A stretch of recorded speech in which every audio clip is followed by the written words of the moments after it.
Well, hello everyone out there in YouTube land. I am MTG. This is my first video post.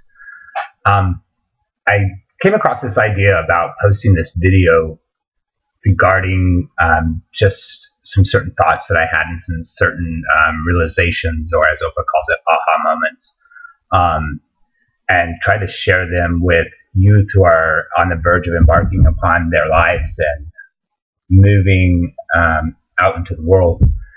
When I was young, I always thought, that I had to be successful. I had to make a big deal. I had to be the top of a corporation, and I had to have success and achieve financial success.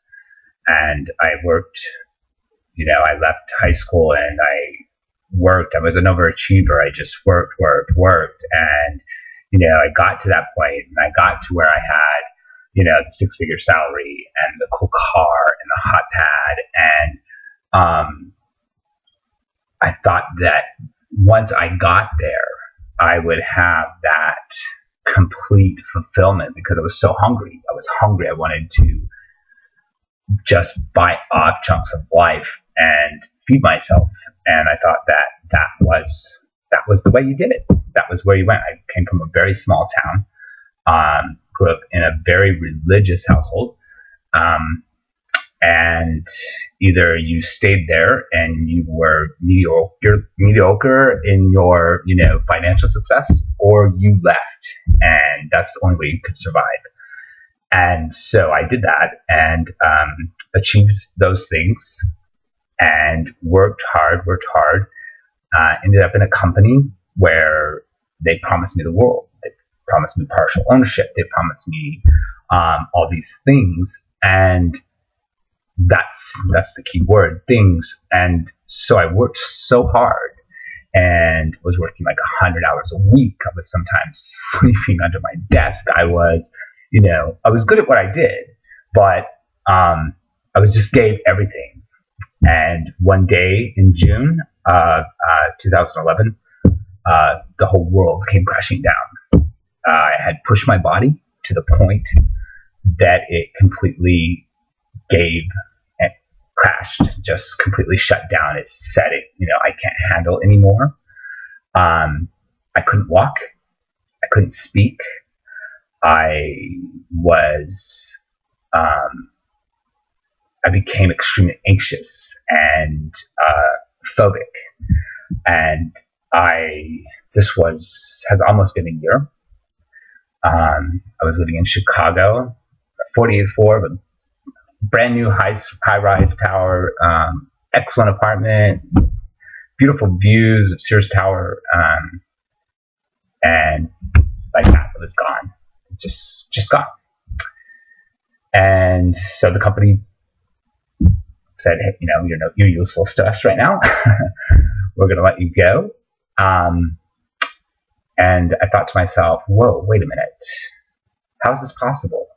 I've given everything to achieve and to gain.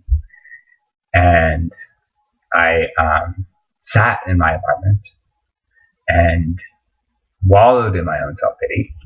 And till one day I just said, there's got to be more. There's more.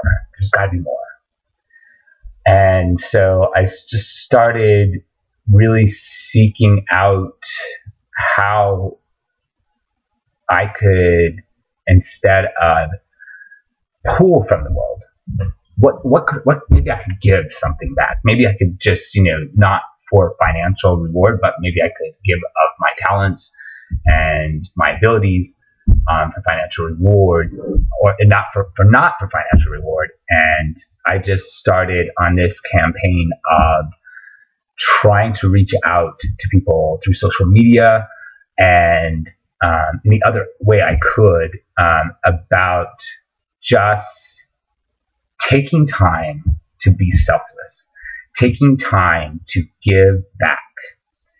And what I suddenly realized was, at that moment, like, my life started becoming fuller,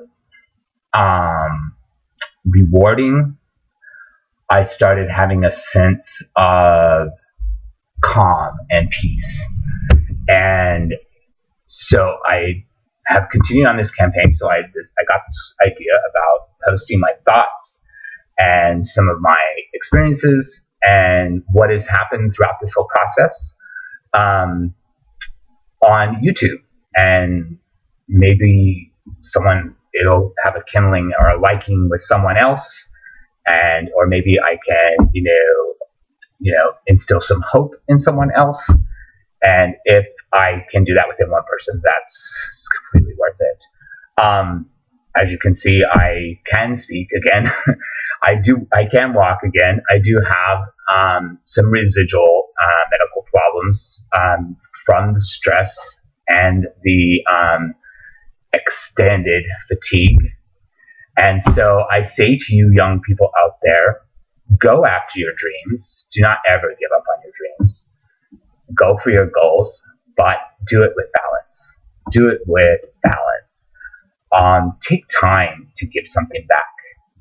Give a day to a volunteer in a charity. Help. Just smile. When you're passing people, smile and share with them a little bit of light and a little bit of like, wow, there's people out there and there's hope.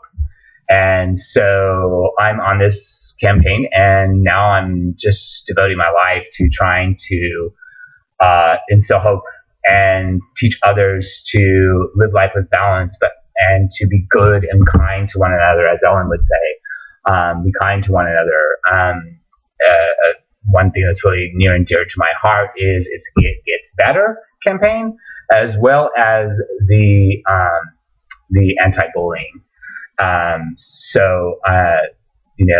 Bullying is it has no place in our society. It has no positive potential, and it sucks the life that should be bright and inspiring and positive in young people right out of them, and leaves them somewhat shattered shells who have to pick up the pieces later in life. And it is completely unfair. It is completely unnecessary and very preventable. I believe it's very preventable if the schools, parents, and everybody else takes responsibility, takes action, and tries to make a point of stopping this from happening. Also, to people who do bully, I would say to those people, later in life, you're going to find there's going to come a time where your being a bully is going to become ineffective. And when it becomes ineffective, the part of you that was fed by doing it is going to be left empty. And you're going to be in a place where you are behind the ball that is rolling in life. And I would say to you, take a good look at yourself and ask yourself if that's truly who you want to be, if that's the path you want to go down.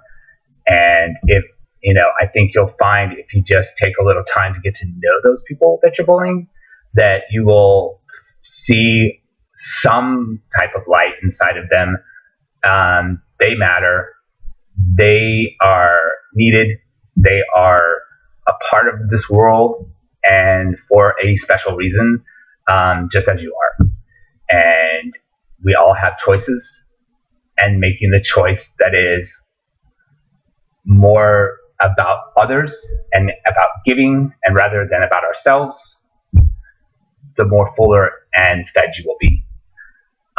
That's it for this video. I hope you like what I have to say. I apologize for the disheveled hair. I just woke up and I had these thoughts and these ideas, and so I wanted to make sure that I shared them right away. Thank you. I wish you all the light in the world and all the peace there is. And in the words of Ellen DeGeneres, be kind to one another.